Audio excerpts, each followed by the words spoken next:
ለተወደደው ልጅ ለጢሞቴዎስ ይልና ከእግዚአብሔር አብ ይላል። ከዛ እግዚአብሔር ወልድ ይጀምራል። እኔ አጨለሰኛ ከእግዚአብሔር አብ ይልና ከጌታችንም ከኢየሱስ ክርስቶስ ይላል። እግዚአብሔር አብ ላይ ብቻ አላቆመም እኮ እግዚአብሔር ወልድ ይላል ወይ? አይደለም፣ ጌታችን ኢየሱስ ክርስቶስ ይላል። አሁን እየተነጋገርን ያለ ነው። እግዚአብሔር አብ ካለ በኋላ እግዚአብሔር ወልድ፣ እግዚአብሔር መንፈስ ቅዱስ ብሎ ቀጥሎ አያውቅም። እኔ እሱን አልቀጠልኩም፣ ግን እግዚአብሔር አብ አለና ከዛ ከእግዚአብሔር አብ ሌላ ደግሞ ከጌታችን ከኢየሱስ ክርስቶስ አለ። የኛ ጥያቄ ያለው እግዚአብሔር አብ ብሎ እግዚአብሔር ወልድ፣ እግዚአብሔር መንፈስ ቅዱስ የሚባለው እሱን እኔ ማምነው ግን እግዚአብሔር አለ፣ እግዚአብሔር አብ አለ፣ ሌላ ኢየሱስ ክርስቶስ እንዳለ ነው የምናገረው። እዚህ አሁን መግባባት እንድንችል እሱን እኔ ማምናለሁ ብያለሁ። አሁን ልዩነታችን ለማግኘት እኮ ነው። ይህ ሰው የሆነው ክርስቶስና እግዚአብሔር አብ በተለያየ አካላት የየራሳቸው አካል ሆነው ነው የሚኖሩት ብለህ ነው ወይ የምታምነው? የኔ እምነት ለአብ አካል እንዳለው አላውቅም። አብና ወልድ ግን የተለያዩ እንደሆነ ነው የማውቀው። እሱን ማስረጃ ስትል አመሰግናለሁ። አብ ከወልድ የተለየ ሆኖ ወልድ ደግሞ ከአብ የተለየ አካል አካል ቃል የልኩም እኔ አካል ሳይሆን አብ ከወልድ የተለየ እንደሆነ በደንብ ሰምቻለሁ። አብ አካል እንዳለው አላውቅም እንጂ ወልድ ግን አካል አለው አልክ አይደል? ወልድ ከአብ የተለየ አካል አለው ማለት ነው። አብ አካል ባይኖረውም ወልድ ግን ከአብ የተለየ አካል አለው። ስለዚህ ማስረጃ አንስተ የተለየ አካል የለውም፣ ግን አብና ወልድ የተለያዩ ናቸው። እሱን ጥቅስ ልስጥ።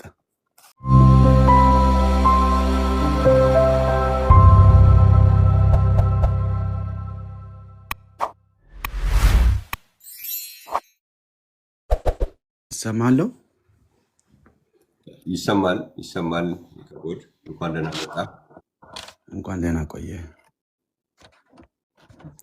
ጥያቄ ያለኝ አሁን ካስተማርከኝና ፈቃደኛ ከሆንክ እጠይቃለሁ። እሺ ቀጥል። አመሰግናለሁ እድል ስለሰጠኝ። ጳውሎስ በንጹህ ሕሊና የሚያመልከውን የእግዚአብሔርን አብን ብሎ አቆሜ ላልከው እዚህ ጳውሎስ ብዙ ቦታ ላይ እግዚአብሔር አብ ብቻ ብሎ አላቆመም። ይቅርታ አድርግልኝ፣ ጊዜ እንደዚህ አይነት ፕሮግራሞቹ ላይ አዲስ ስለሆንኩኝ ፍርሃትም ስለሚሰማኝ ድምፅ ሊቆራረጥ ይችላል፣ ግን ያው ታገሱ። ችግር የለውም። እግዚአብሔር አብ ካለ በኋላ ምን ጨምሮ ያውቃል? እግዚአብሔር አብ ካለ በኋላ እኔ ላንብብልህ አንድ ጥቅስ። ለምሳሌ የት ነው? ትንሽ አገዘኝ። ሆነ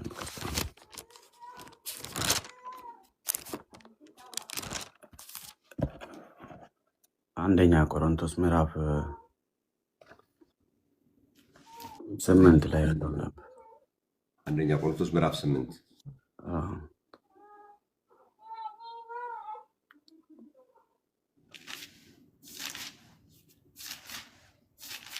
እሺ፣ ምዕራፍ 8 እግዚአብሔር አብ የሚለው የቱ ጋር ነው? አንደኛ ቆሮንቶስ ምዕራፍ 8 ላይ ይቅርታ እንዳላገኝና እንትን ሊበላ ምዕራፍ 8 ቁጥር እንግዲህ እግዚአብሔር አብ ሲባል አብ ነው። እንግዲህ እግዚአብሔር አብ የሚለው ቀጥታ ባይኖርም እግዚአብሔር አብ የሚለው አብን ሳነሳ አይሰራም። መልካም። እሺ፣ እንደዛ እየጠየቅኩ ያለሁት ምንድነው መሰለህ? እግዚአብሔር አብ፣ እግዚአብሔር ወልድ፣ እግዚአብሔር መንፈስ ቅዱስ እንደሚባል ታውቃለህ አይደል? እሱን አላውቅም። ሰምተህ አታውቅም? ይሄንን ሰምቼ አውቃለሁ፣ ግን እነሱ እንደዛ አይደለም አስበው፣ እንደዛ አይደለም እኮ። ስለዚህ እግዚአብሔር አብ፣ እግዚአብሔር ወልድ፣ እግዚአብሔር መንፈስ ቅዱስ ብለው የሚሉ ሰዎች ሐዋርያው ጳውሎስ እግዚአብሔር አብ ብሏል አይደለም? አሁን ቅድም ያነበብነው ጥቅስ ሁለተኛ ጢሞቴዎስን እስኪ አንብበው። ስንት ላይ ያለውን? ሁለተኛ ጢሞቴዎስ ምዕራፍ 1 ቁጥር 2። እሺ፣ ጥሩ አመጣልኝ። እንደውም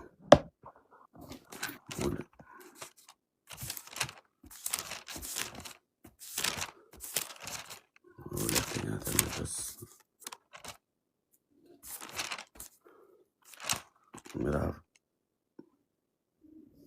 ምዕራፍ 1 ቁጥር 2 ነው ያልከኝ? ለተወደደው ልጅ ለጢሞቴዎስ ይልና ከእግዚአብሔር አብ ይላል። ከዛ እግዚአብሔር ወልድ ይጨምራል። እኔ አጨርሰኛ ከእግዚአብሔር አብ ይልና ከጌታችንም ከኢየሱስ ክርስቶስ ይላል። እግዚአብሔር አብ ላይ ብቻ አላቆመም እኮ እግዚአብሔር ወልድ ይላል ወይ? አይደለም፣ ጌታችን ኢየሱስ ክርስቶስ ይላል። ማንም አነበብኩልህ እኮ ማንም አንብቤያለሁ። አሁን እየተነጋገርን ያለ ነው እግዚአብሔር አብ ካለ በኋላ እግዚአብሔር ወልድ፣ እግዚአብሔር መንፈስ ቅዱስ ብሎ ቀጥሎ አያውቅም። እኔ እሱን አልቀጠልኩም፣ ግን እግዚአብሔር አብ አለና ከዛ ከእግዚአብሔር አብ ሌላ ደግሞ ከጌታችን ከኢየሱስ ክርስቶስ አለ። ጥያቄው እኮ እግዚአብሔር አብ ብሎ እኮ የእግዚአብሔር ልጅ የሚልበት ቦታ እንዳለም እናውቃለን እኮ። እግዚአብሔር አብ ብሎ ከእግዚአብሔር አብ ከጌታችን ከኢየሱስ ክርስቶስ የሚልም እንዳለ እናውቃለን እኮ። የእኛ ጥያቄ ያለው እግዚአብሔር አብ ብሎ እግዚአብሔር ወልድ፣ እግዚአብሔር መንፈስ ቅዱስ የሚባለው ድሪቶ ግን የለም። እሱን እኔም አላምንበትም። እኔ ማምነው ግን እግዚአብሔር አለ፣ እግዚአብሔር አብ አለ፣ ሌላ ኢየሱስ ክርስቶስ እንዳለ ነው የምናገረው። እዚህ እንነጋገራለን። በሱ ሳይድ ከሆነ ጥያቄ እንናገራለን። አሁን ግን እግዚአብሔር አብ ካልክ በኋላ እግዚአብሔር ወልድ፣ እግዚአብሔር መንፈስ ቅዱስ የሚባል ነገር አሁን እዚህ ጋር ብቻ አይደለም እኮ ሐዋርያው ጳውሎስ ይህን የተናገረው። ለምሳሌ አንድም ጨምርልን። ለምሳሌ ገላትያ ምዕራፍ 1 ላይ ሂድ።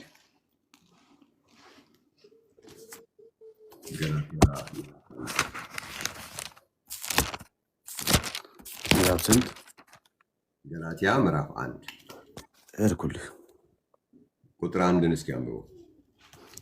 በኢየሱስ ክርስቶስ ከሙታንን ባነሳው በእግዚአብሔር አብ ሐዋርያ የሆነ እንጂ ከሰዎች ወይም ከሰው ያልሆነ ጳውሎስ ስላለ።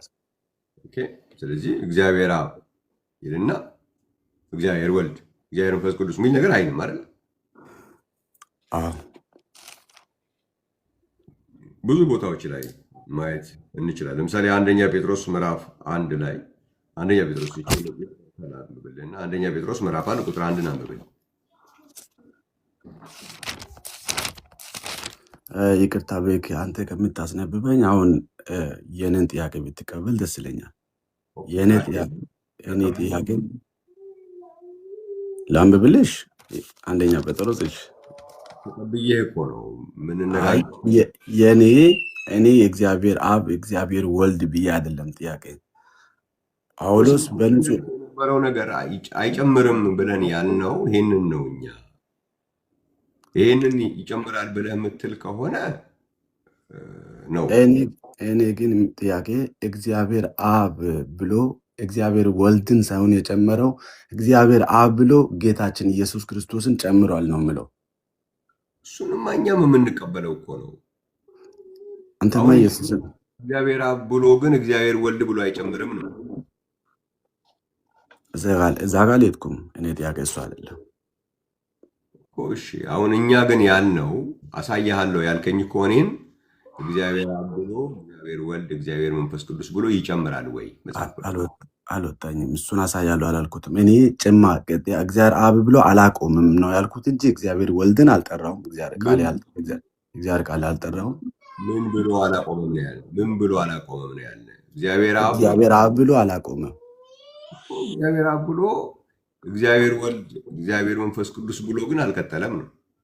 እሱን አልቀጠለም፣ ግን እግዚአብሔር አብ ብሎም አላቆመም። ጳውሎስ በንጹህ ሕሊና ያመለከው እግዚአብሔር አብ አለ፣ ጌታችን ኢየሱስ ክርስቶስም አለ። እሱንም አንቀበላለን አልኩ እኮ ይካቦት።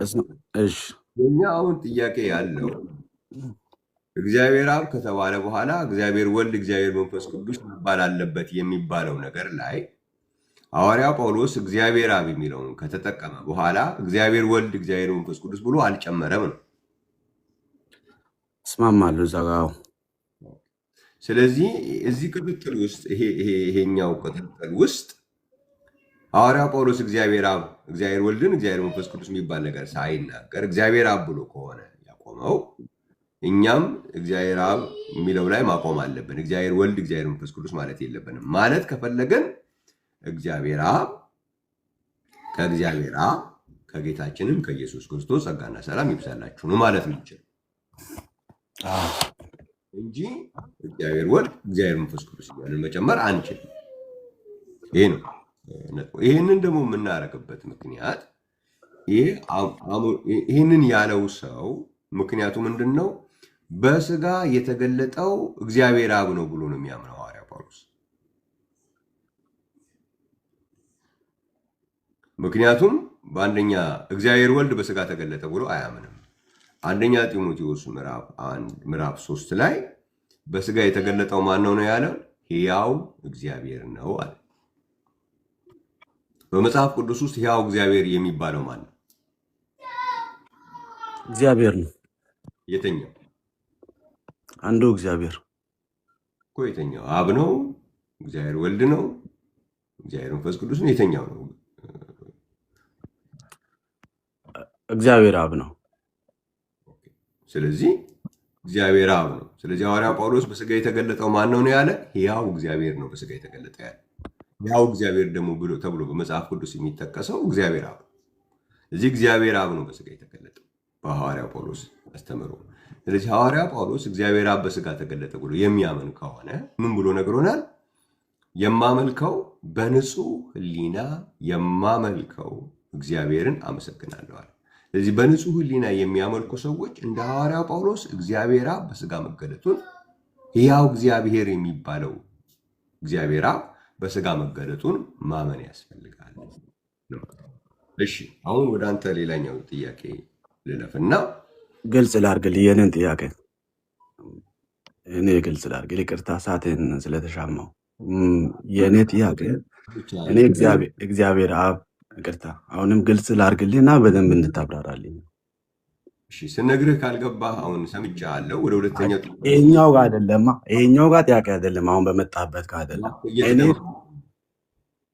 አትደርብ፣ እየተናገርኩ እያለ አትደርብ። ኦኬ፣ ወደ ጥያቄ እየሄድኩ ነው ብያለሁ። ወደ ሁለተኛው ጥያቄ እየሄድኩ ነው። ያኛው ላይ ተስማምተናል። እግዚአብሔር ወልድ፣ እግዚአብሔር መንፈስ ቅዱስ የሚባለው ቅጥልጥሎሽ የለውም። ሐዋርያ ጳውሎስ እግዚአብሔር አብ ካለ በኋላ እግዚአብሔር ወልድ፣ እግዚአብሔር መንፈስ ቅዱስ አላለም በሚለው እሱ ጋር ተስማምተናል። ስለዚህ ሌላኛው ያንተ እንትን ኦኬ፣ እግዚአብሔር አብ ካለ በኋላ ኢየሱስ ክርስቶስ የሚል ሀሳብ ደግሞ ያነሳል። እሱንስ ትቀበላለህ ወይ ለሚለው አዎ እቀበላለሁ።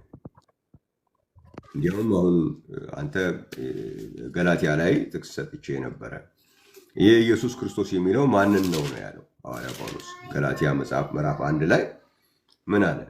በኢየሱስ ክርስቶስ ከሙታንም ባስነሳው በእግዚአብሔር አብ አይደለም። ስለዚህ ኢየሱስ ክርስቶስ የተባለው ምንድን ነው ማለት ነው? ምን አሁን ገላትያ ላይ ባለው ነው? አይ እንግዲህ ገላትያ ላይ ያለው ሁሉንም ሌላ የተለያየ አይሆንም። ሁሉም በዛው ነው የሚሄደው። ግን አሁን ያወጣሁት ገላትያ ላይ ነው። ገላትያን እሺ፣ በኢየሱስ ክርስቶስ ከሙታንም ባስነሳው በእግዚአብሔር አብ።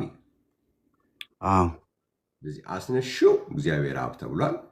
ከሙታን የተነሳው ደግሞ ኢየሱስ ክርስቶስ ተብሏል። ከሙታን የተነሳው አምላክነት ነው ወይ ሰውነት ነው? ሰው ነው። ስለዚህ ያለው ምንድን ነው? እግዚአብሔር አብና ሰው ነው ያለው። ልክ ሐዋርያው ጳውሎስ በሌላ ቦታ አንድ እግዚአብሔርና አንድ ሰው አለ እንደሚለው ማለት ነው። ስለዚህ አንድ እግዚአብሔር አለ ወይም እግዚአብሔር አብ አለ።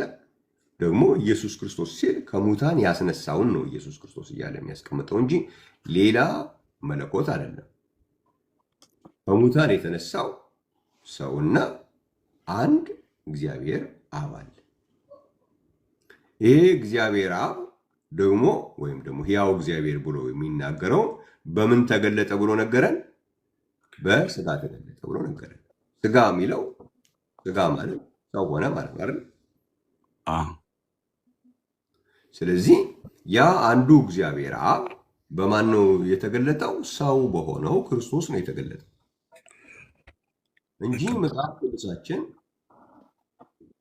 ሰው የሆነው ክርስቶስንና እግዚአብሔር አብ የተለያዩ አካላት አድርጎ የሚያስተምርበት ክፍል አለ ብለህ ነው የምታምነው? እኔ የማምነው ሰው የሆነ ክርስቶስ ኢየሱስ እና እግዚአብሔርን አብን ነው ማምነው። ይህ ክርስቶስ ኢየሱስ የእግዚአብሔር ልጅ ነው። አሁን መግባባት እንድንችል እሱን እኔም አምናለሁ ብያለሁ። አሁን ልዩነታችን ለማግኘት እኮ ነው። ይህ ሰው የሆነው ክርስቶስና እግዚአብሔር አብ በተለያየ አካላት የየራሳቸው አካል ሆነው ነው የሚኖሩት ብለህ ነው ወይ የምታምነው? እኔ የኔ እምነት ለአብ አካል እንዳለው አላውቅም። አብና ወልድ ግን የተለያዩ እንደሆነ ነው የማውቀው። እሱን ማስረጃ ስትል አመሰግናለሁ። ይህን ማስረጃ የምሰጥህ አሁን ያነበብከው ሁሉም እንደ ማስረጃ ነው፣ ግን ሌላ ስጠኝ ካልክ ሌላ እሰጣለሁ። ምክንያቱም የተለያዩ ናቸው የሚል አላነበብኩም። ልስጥ ስለ አብ እና ስለ ወልድ መናገር የተለያዩ ናቸው አይደለም ያለ። ስለ አብ እና ስለ ወልድ ይናገራል ክፍሉ። ልክ ነው። አብ ወልድ እንዳለ ማመን አለብን። ግን አብና ወልድ የተለያዩ አካላት ናቸው ወይም የተለያዩ ናቸው የሚል የለም። አብ መጽሐፍ ቅዱሳችን የሚነግረን አብ በወልድ የሚኖር መሆኑን በወልድ ሆኖ የሚሰራ መሆኑን ነው የሚነግረን። አብ ከወልድ የተለየ ሆኖ ወልድ ደግሞ ከአብ የተለየ አካል ሄድኩም እኔ አካል ሳይሆን አብ ከወልድ የተለየ እንደሆነ በደንብ ሰምቻለሁ።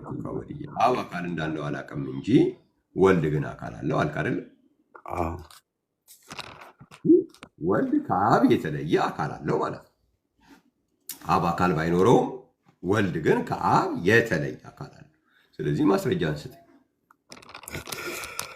የተለየ አካል የለውም፣ ግን አብና ወልድ የተለያዩ ናቸው። እሱን ጥቅስ ልስጥ። አካል ማለት አካል የሚታይ የሚጨበጥ። አሁን ከተውኩ በኋላ እዛ ጋር ማስረጃ ብቻ ግምታ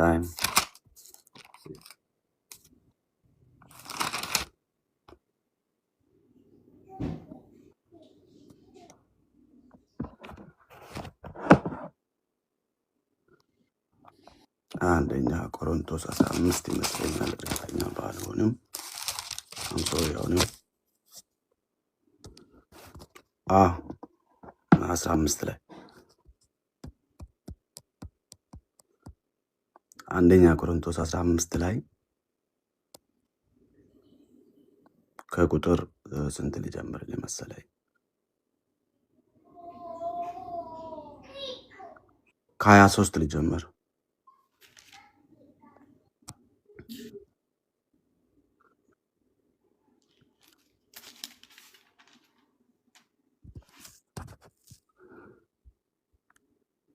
ላንበብ። አንተ ልዩነት የተለያዩ መሆናቸው የሚያሳየው ክፍል ጋር ስትደርስ ይኸው። ነገር ግን እያንዳንዱ በራሱ ተራ ይሆናል። ክርስቶስ እንደ በኩራት ነው፣ በኋላም በመምጣቱ ክርስቶስ የሆኑት ናቸው።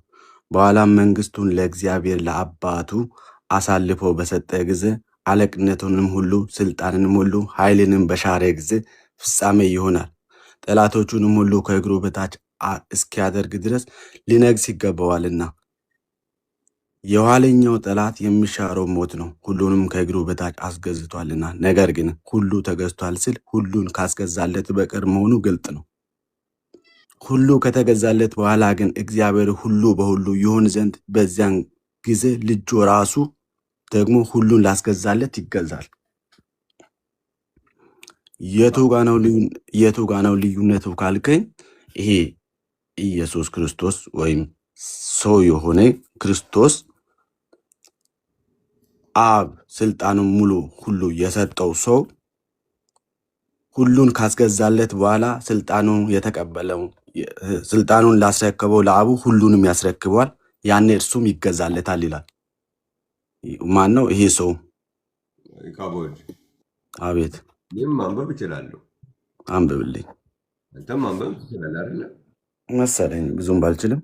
ስለዚህ አሁን ያነበብከው ክፍል ላይ አብ ከወልድ ተለይቶ ነው የሚል ነገር መጽሐፍ ቅዱሳችን እኮ ክርስቶስ ተጠይቆ አብ የት ነው የሚኖረው ብሎ ነው የነገረው። የት ነው የሚኖረው? እኔ ጋር በእኔ ነው የሚኖረው አለ። ስለዚህ በሱ የሚኖረው አብ ለዛ ይገዛል እንጂ አሁን የተለያየ ነው የሚለውን ከየቱ ጋር ታመጣዋለህ? እዚህ ጋር ሌላ ማስረጃ ካለ ስጠኝ። እዚህ ጋር የተለያየ ነው የሚል የለም። እኔ እዚህ ጋር ያለውን እቀበላለሁ። አብ ለወልድ ወልድ ለአብ ይገዛል። የት የሚኖረው አብ ነው ግን? በእሱ ውስጥ ሆኖ ስራውን የሚሰራው አብ። እኔ የምናገረውን ቃል ከራሴ አልናገረውም፣ ነገር ግን በእኔ የሚኖረው አብ ስራውን ይሰራል። አብ በወልድ መኖሩን አይከለክልም ይሄ። ስለዚህ በውስጡ ይኖራል ለተባለው አብ ይገዛል። ትክክል ነው። የተለያየ ነው የሚል ግን አታሳይኝ አትችልም።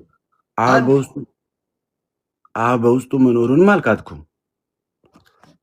የተለያየ ነው የሚል ነገር የለማ ማለት ራሱ እኮ ለአብ እንደሚገዛ ስልጣኑን እንደምሽር የያዘውን ስልጣን ክርስቶስ የነበረውን የያዘውን ስልጣን እንደምሽር ማለት የት ለሚኖረው አብ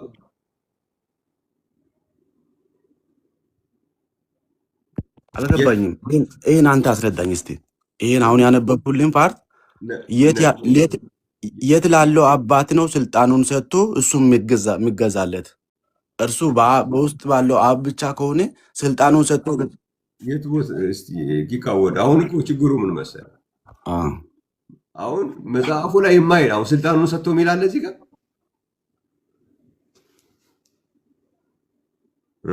አልገባኝም። ስልጣኑን ሰጥቶ ማለት ያስረክባል።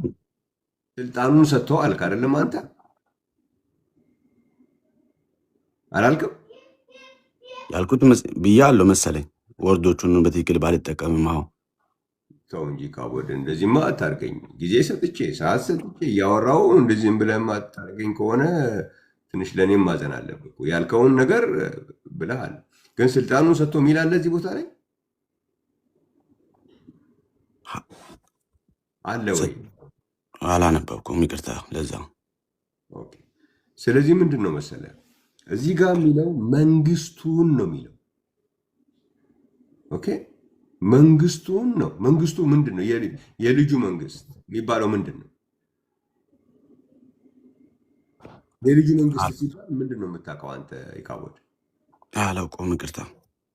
የልጁ መንግስት ማለት አስተዳደር ማለት አይደለም። እስቲ ቆላሲያስ ምዕራፍ 1 ላይ አወጣ። የልጁ መንግስት ሲባል ብዙ ሰው የሆነ አስተዳደራዊ መዋቅር ስለሚመስለው እንደዛ አይነት ስህተት ይፈጽማል። የልጁ መንግስት ማለት የኃጢአት ስርየት ያገኘንበት ማለት ነው። ቆላሲያስ ምዕራፍ 1 ቁጥር 13 ላይ አንብብ። ቆላሲያስ 1:13 እርሱ 13-14 አንድ ላይ ነው ያለው። እርሱ በጨለማ ስልጣን አዳነን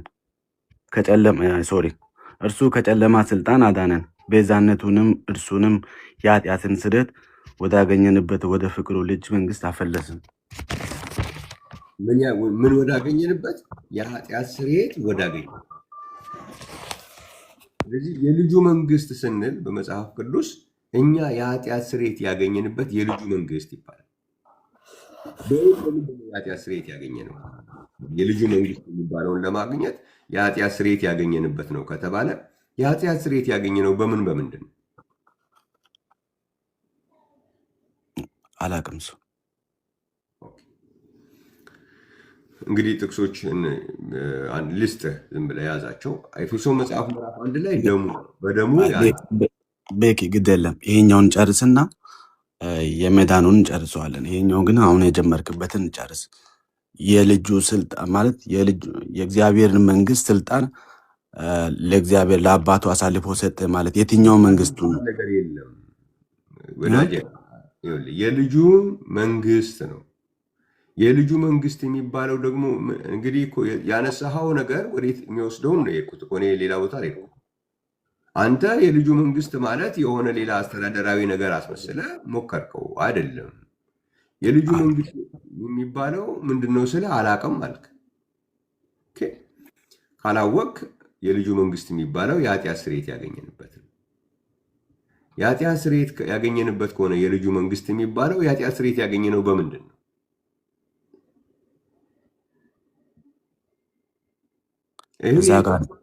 ይህንን ካላወቅ ታዲያ ስለ ልጁ መንግስት እንዴት ብለን ነው የምታወራው? ምክንያቱም የልጁ መንግስት ማለት የኃጢአት ስርየት ያገኘንበት ነው። የኃጢአት ስርየት ያገኘ የልጁ መንግስት ምንድን ነው? አላውቀውም። የኃጢአት ስርየት ያገኘ ነው ምንድን ነው? አላውቀውም። እሺ ታዲያ እንዴት አድርገህ ነው ስለ የተለያየ ነገር ነው ብለህ ማስረጃ አድርገህ የምታቀርበው? ክፍሉ ለእግዚአብሔር ለአባቱ አሳልፎ በሰጠ ጊዜ የተባለው መንግስቱን መንግስቱ ምንድን ነው የሚለውም ማወቅ አለብን። መንግስቱ የኃጢአት ስርየት ያገኘንበት ነው ተባለ። እሺ የኃጢአት ስርየት ያገኘ ነው ደግሞ በምንድን ነው? ስለዚህ እዛ ድረስ ብሎ መሄድ አለብህ። ስለዚህ ያ ነው የሚቆመው። የኃጢአት ስርየት ያገኘንበት ነው መንግስቱ የሚለው። የኃጢአት ስርየት ያገኘንበት ከሆነ የኃጢአት ስርየት ያገኘንበት ምንድን ነው የሚለውን ሄደ መፈተሽ አለብን። ከፈቀድ ግን ያሳይሃለሁ። አይ ይቅር እዚህ ድረስ አትቀጥለው ካልከኝ ደግሞ እሺ አቆማለሁ። ግን አንተ አጥና ለራስህ። እኔ ለራሴ አጥናለሁ። ግን አሁን መዳንን ያገኘንበትን የዛ ስልጣንን ብቻ ሳይሆን ሁሉንም ነገር ነው በራሱ አሁን ከእንትን ውጭ የሆንክ ስለሆነ ምንም ስለ መዳን አላወራውም። መዳን ትላለህ፣ እኔ ስለ መዳን ስልጣን ትላለህ፣ ስለ ስልጣን አላወራውም። እያወራ ያለሁት አንተ የጠቀስከው ጥቅስ ላይ መንግስቱን አሳልፎ ይሰጣል ስለሚል መንግስቱ ምንድን ነው? የልጁ መንግስት አላውቀውም ስላልክ አምጥቼ ያሳየው። የልጁ መንግስት ማለት የኃጢአት ስርየት ያገኘንበት ነው። የኃጢአት ስርየት ያገኘ ነው ደግሞ የልጁ መንግስት ከተባለ የኃጢአት ስርየት በምንድን ነው ያገኘ ነው? አላውቀውም አልክ። ስለዚህ አሁን እኔ ጊዜን አታባክንብኝ። ማወቅ ማትፈልግ ከሆነ ጥያቄ ጠይቀህ ጠየቅከው ጥያቄ ራስህ በጠየቅከው ጥያቄ ስንሄድ አይ ምትል ከሆነ እንደዚህ ላድርግ። አሁን በእኔ ይኖራል ለሚለው አብ ይገዛል የሚለውን ነገር ነው የሚነግረን። ይህን ብቻ ሳይሆን ብዙ ነገሮችንም አብ በወልድ ውስጥ ሆኖ ይሰራል። በእኔ የሚኖረው አብ ነው ይህን ሁሉ የሚሰራው። መግዛትን ይሰራል፣ መላክን ይሰራል፣ መስጠትን ይሰራል። ይህን ሁሉ አብ በማን ሆኖ ነው የሚሰራው? በእኔ የሚኖረው አብ ይሰራል ስላለ አብን ከወልድ አብ የሚሰራቸው ስራዎች አብን ከወልድ አይለዩትም። በእኔ ሆኖ ነው የሚሰራው ብሎ ስላለ አሁን እዚህ ጋር አብ ምንድን ነው የሰራው? የመግዛት ስራ። ወልድ ራሱ ሁሉን ላስገዛለት ምን ያደርጋል? ይገዛል። ስለዚህ አብ ይገዛል ማለት ነው። ሌላ ጊዜ ደግሞ አብ ይልካል፣ አብ ይሰጣል። በማን ሆኖ ይፈርዳል? በማን ሆኖ ነው የሚፈርደው? በወልድ ሆኖ ነው የሚፈርደው። ባዘጋጀው ሰው እጅ በዓለም ሁሉ ላይ በጽድቅ ሊፈርድ አለው። በዛ ሰው ሆኖ ነው የሚፈርደው። ስለዚህ አብ የሚሰራቸው ስራዎቹን ነው እንጂ የምናየው አብ ግን የት ሆኖ ነው የሚሰራው የሚለውን ያው ያንን አይቀይረውም። ስለዚህ የተለያየ ለሚል ማስረጃ ግን አንድም ማምጣት አይቻልም ነው የምልህ። አብ በወልድ ሆኖ ነው እንጂ ስራውን የሚሰራው አብ ከወልድ የተለያየ ሆኖ የሚኖር ነው የሚል የመጽሐፍ ቅዱስ ማስረጃ የለም። ካለ እድል ልስጥ እና ሌሎች ሰዎችም ካሉ ስላሉ ለእነሱም እድል መስጠት ስላለብኝ ለአንተ ግን እድል ልስጥ እና አብና ወልድ የተለያዩ ሆነው ነው የሚኖሩት የሚል ማስረጃ ካለ አንድ እድል ልስጥ። አመሰግናለሁ። እንደዚህ ብዬ ብናገር እንደዚህ ብዬ ባመን ሰርቻለሁ። እኔ የማምንበትን ልንገር። ይካቦድ እባክህ ከቃል አመጣለሁ። እኔ አሁን አሁን የማስረጃ ታይም ላይ ቆመን ሌላ ነገር አንዴ አሁን አንተ መጽሐፍ ቅዱስ ላይ የተለያየ ስራዎቹን የምታመጣልኝ ከሆነ የአብ ስራዎችን ሁሉ እቀበላቸዋለሁ። ግን የሚሰራው በእኔ ሆኖ ነው የሚሰራው ስላለ የመግዛት ስራ ይሁን የመላክ ስራ ይሁን የመስጠት ስራ ይሁን አብ ያንን የሚሰራው በወልድ ሆኖ ነው። የመለያየት ጉዳይ አይሆንም። አብ የሚሰራው ስራ አብና ወልድ ግን የተለያየ መሆኑን የሚያሳይ ማስረጃ ካለ ክፈትልንና ቤቱም እንዲያየው እኔም እንዳየው ስጠን ካለ። እሺ አንተ ሁሌ የምታነበውን ጥቅስ ላንብብላ። ብዙ ጊዜ የምታነሳው የተለያዩ እንደሆነ አሁንም ሁለት አብና ወልድ ብዬ ሳወራ በውስጥ አለመሆኑን ክጃ አይደለም አለ። ልክ እግዚአብሔር አብ ወይም እግዚአብሔር በእኛም ሆኖ እንደሚሰራ በልጁ እንደሚሰራ ልዩነቱ ምንድን ነው? በእኔ ላይ በሙላት የለም፣ በዛ በልጁ ላይ ግን በሙላት አለ። እኔ ላይ ስላለ እኔና አብ አንድ አይደለንም ማለት። አብና ወልድ ግን ልክ እንደዚሁ በእኔ ላይ ሆኖ ስለሚሰራ በእኔ ላይ በሙላት የለም እንጂ በልጁ ላይ በሙላት ስላለ የሚሰራውን ስራ ሁሉ እሱ ስለሚሰራ ፈቃዱ የእሱ ስለሆነ የገዛ ልጁ ስለሆነ አንድያ ልጁ ስለሆነ የጠየቁ የተለያየ መሆኑን የሚያሳይ ማስረጃ ነው የጠየቁ። ለሱ ካለ ማስረጃ ስጠኝ። በእኔ ላይ በሙላት የለም ካልክ በኋላ እኮ ግንኙነት ስለሌለው ቶ በሙላት ያለብህ ስላለበት ነው እየጠየቁ። በሙላት ከሌለብህ እኮ አይገናኝም። አሁን በሙላት ያለበት ግን የተለያየ፣ አንተ በሙላት የሌለብህ ስለሆንክ የተለያየ፣ እሱ ችግር የለብኝም። ከአንተ ጋር የተለያየ ለመሆናቸው ማስረጃ አልጠየቁም። በሙላትም ስለሌለብህ የተለያየ መሆኑ ግልጽ ነው። በሙላት ያለበት ግን የተለያየ ነው የሚል ማስረጃ ካለ ስጠኝ እያልኩ። በሙላት ያለበት ግን ያለውን እንደገና ወደኋላ እንደሚያስረግብ ቅድም አንደኛ ቆሮንቶስ ላይ ተነግሬያለሁ። አሁን አንደኛ ጢሞቴዎስ ላይ ኦኬ።